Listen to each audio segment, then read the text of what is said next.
Мэри, чамайг уучлах цорын ганц шалтгаан бол чи төгс биш учраас би ч бас төгс биш. Хүмүүс бүгд төгс биш шүү дээ. Бас чи бол миний хамгийн сайн найз.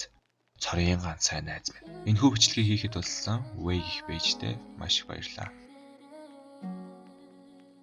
Mary and Max гэх 2009 онд бодит амьдралаас хөдөлгөн гарч байсан уг кино жоохон байхдаа үзэж ч тэрөө хүүхэлтэй гэдэг утгаар нь хараад ч тэрөө ойлгоогүй явсан юм байлээ. Саяхан уг киног дахин нэг удаа санаандгүйгээр эхлүүлэхэд эхнээс нь төгсгöd хүртэл нам гөлрлөө. Ядаж байхад гүү хямарсан байхад Way гэх пэйж дээр Mary and Max-ын тухай постыг хараад бүр илүү их гонглолоо.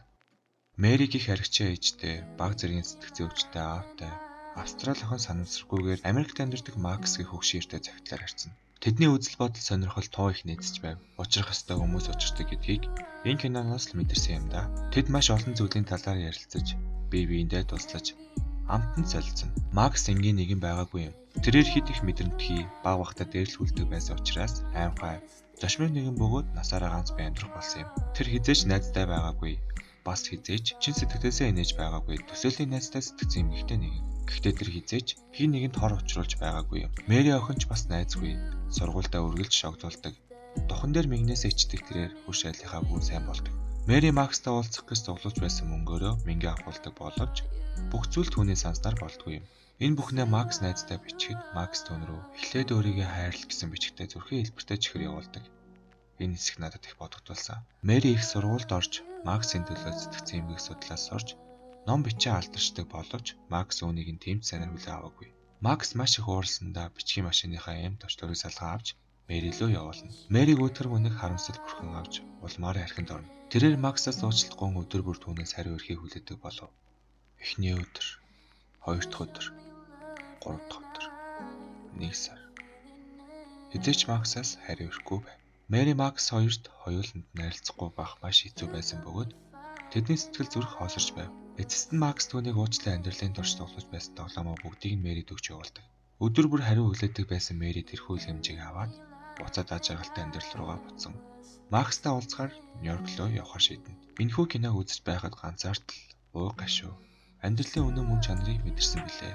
Үзэж дуусаад интернетээс бяцхан судалгаа хийж байхад Мэри and Макс төрлөн анимашн, драма, комеди гэсэн байгааг хараад жоохон бохиндов. Үүнд ямар ч комеди байхгүй. Та бүхнийг энэ киног сэтгэл зүрхээ зориулан чин сэтгэлээсээ ойлгож үзхийг хүсэж байна. Төгсгөлийн хэсэг болох Мэри эцэст Макс дээр ирэхэд Макс гэртээ амар амгалангийн орон залгарсан байх болно. Макс хэдэж инээж байгаагүйрээ инээ таац ширтэн нүд тагас анилтайгаар өгсөн байх нь харагдана. Мэри Максийн гэрийг тойруулаа үзэхэд түүний зураг талан дээр нь байхыг хараад сэтгэл нь хөдлөн сууна. Хамгийн сүүлд Максыг даган дээш таз руу харвал Макс Мэригээс ирж байсан бүх цагтлыг хаан дээрээ Нямбагч наасан байхыг Мэри хараад түүнд баяр баясгал өөтгөр гоныг зэрэг мэдрэгдэнэ. Нүдийг нь нулимс бүхэн дуусна. Эрдэлэг мэдрэмж төдийчүүл гиш бодоод хайчих чадахгүй нэ.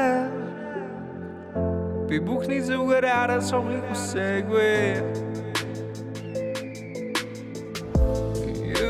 So begonnen lagen